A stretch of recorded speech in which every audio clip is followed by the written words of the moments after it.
There's a very good chance this video is going to make some people mad and I just may lose some subscribers. So let's talk about that here on the other side. So without any further ado, let's go.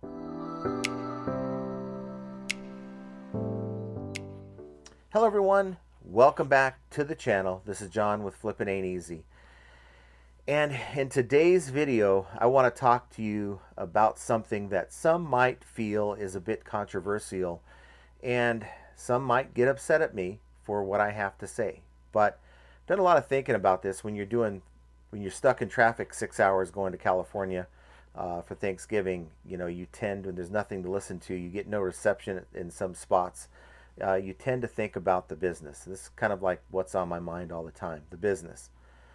And also, trying to figure out, just in my mind, one answer to a question I think a lot of us have, and that is, why are buyers leaving the platform? We're talking millions of buyers leaving throughout the year. On the surface, we can, of course, give eBay its share of the blame. It's not 100%, in my opinion, not 100% responsible for all of the buyers leaving the platform. Don't know what percentage you would assign eBay, but I can tell you with the glitches, maybe the glitches of from searching for the item, to maybe looking at an item, to checking out once you find the item that you want to buy, and you have a glitch along the way. It can be frustrating for buyers. I get that. But the fact remains that buyers are still buying from us every day. I get sales quite often, which means the buyer's been able to find my item in search. Okay, maybe it's taken them a couple searches to try to find my item, but they found it. Okay, they navigated through the listing, they clicked on buy it now, and they were able to pay for it. Now, you can argue that, okay, you see a lot of sales, but how many of those potential sales have you lost because of these glitches? How many buyers have left the platform to go find it somewhere else? And that's why I'm not allowing eBay to be scot-free here, of the blame as far as the loss of buyers. I think what we don't look at is the buying experience. If a buyer buys on eBay and they have a bad experience, why would they want to come back? Most buyers don't look at eBay as a conglomerate of people who get together on one platform to sell their wares. They just see it as a place to buy items. So if they have a bad buying experience, a really bad buying experience, why would they even consider wanting to come back and deal with the hassle that they dealt with last time? And that's where we come in as sellers.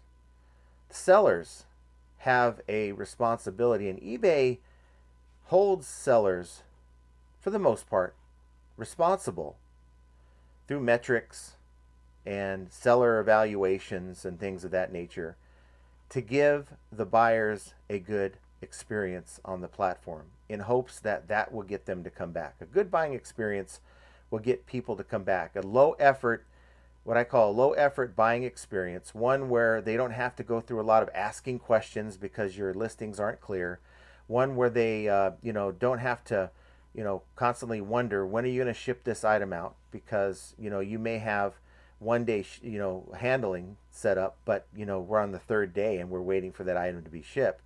Buyers simply want to buy the item, they want to get it in the condition that's promised, and they want to get it in a timely manner.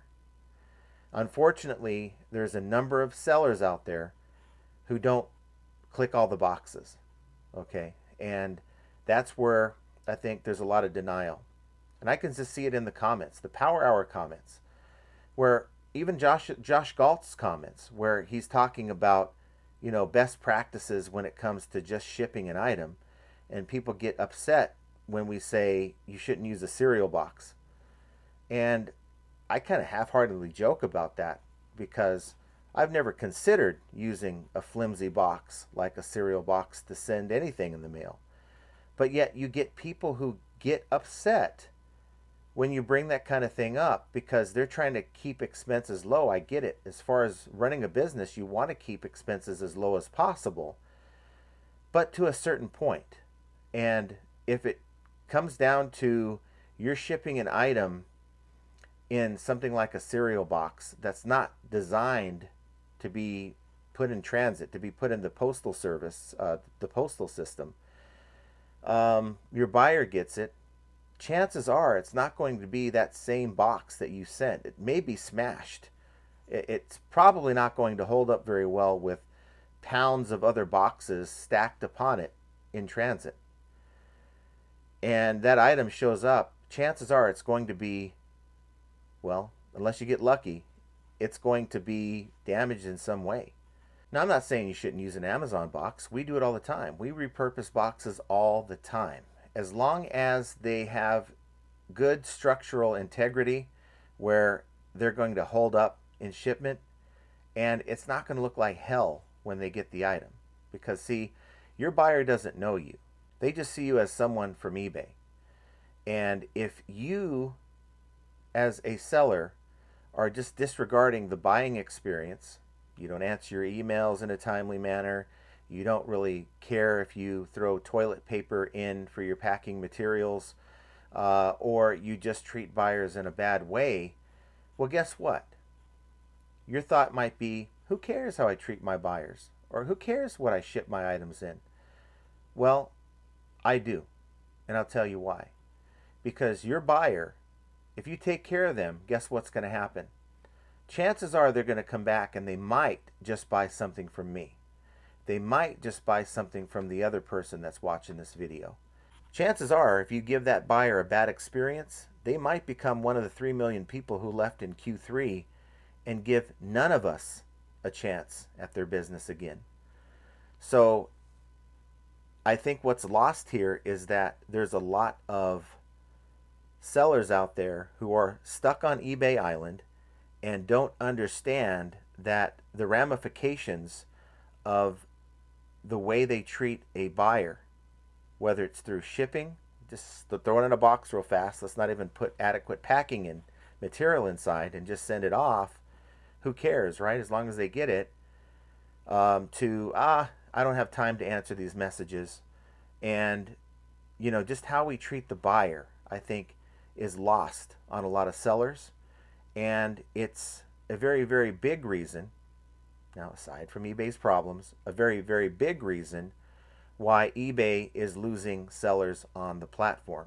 This video is in no way asking eBay to step in and make things harder for sellers. I think it's hard enough. But I think there's not enough serious sellers who are serious enough to where they can go out and buy a box, or maybe look for a better box than a cereal box or a Pampers box. I mean, it's all about perception as far as I'm concerned. Maybe you don't care about your negative feedback, but if a buyer's willing to leave you negative feedback, how are they going to feel about buying from eBay again? Maybe they'll do it again. And I'm not talking about dishonest, scammy buyers. I'm not talking about those people. Those people have no place in this conversation. I'm talking about the average person who just simply has a need. They choose eBay to buy the item, or they maybe look it up in a Google search. They have no intention. They never thought about eBay. And they go in, they find your item in a search. It looks like the one they want. They go through and buy it. They expect, I think a lot of people expect Amazon level service, because most people buy from Amazon.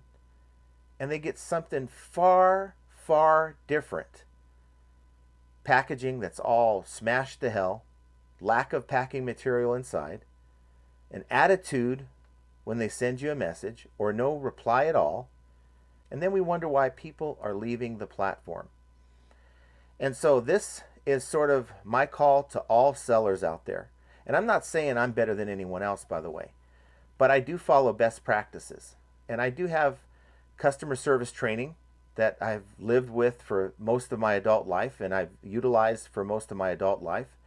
And I realize that many eBay sellers don't have a lot of experience dealing with buyers, customers. But as a business owner, and even if you sell one item on eBay, you're running a business. It's very small, but even as a hobby, it's on some level, you're running a business. It's in your best interest to try to do better when it comes to interacting with your customers and giving them the best buying experience as you can, and look at it from the perspective of what would I expect if I was buying this item? How would I like to receive it? Not just look at it from your perspective as to what's the easiest way for me to ship this thing off, and I'll take a chance with this box even though you know it's not adequate. Well, I think things would be a lot better overall. Now, I'm not just talking to one person watching this video. I'm talking to a lot of different people. If you're doing this thing, you're not alone. There's other people out there, other sellers who are just disregarding the buying experience. And I am calling out to each and every one of you out there to please do better. And I mean that. Look, I'm not trying to piss anyone off with this video, but it's a problem. It is a problem when we cannot do just the basics properly, and that is the basic handling of packages, the basic handling of transactions, and the basic handling of buyer communication. And if we all strive to do that better, faster, more efficiently, friendlier, I think collectively we're all going to benefit, because that buyer is going to come back from a good experience looking for the next one. Not pointing fingers at anyone, because only you know if this shoe fits or not. And if it does, really think about not only the buying experience for your buyers, but how that'll benefit your business. And just by making the changes to be more efficient, to be faster to reply to your buyers, be friendlier to your buyers, and for God's sake, don't use cereal boxes to ship to your buyers. Buy dedicated packing supplies, because it is the cost of doing business. And while costs of goods are going up, costs for everything is going up. If you're sourcing properly, you'll have room to buy plenty of adequate packing supplies, and you won't have that problem. Now, it may be easier said than done. I see the comments being typed right now as I speak, but these are things you have to do to run a business, a long-term business, successfully. Doing the basic things right, like dealing with your buyers, dealing with them in a professional manner, is yet another example of how sometimes flipping ain't easy. And I want you to check out the live stream today at 3 p.m. Pacific on this channel, 6 p.m. Eastern. And until next time, have a good rest of your day, everyone.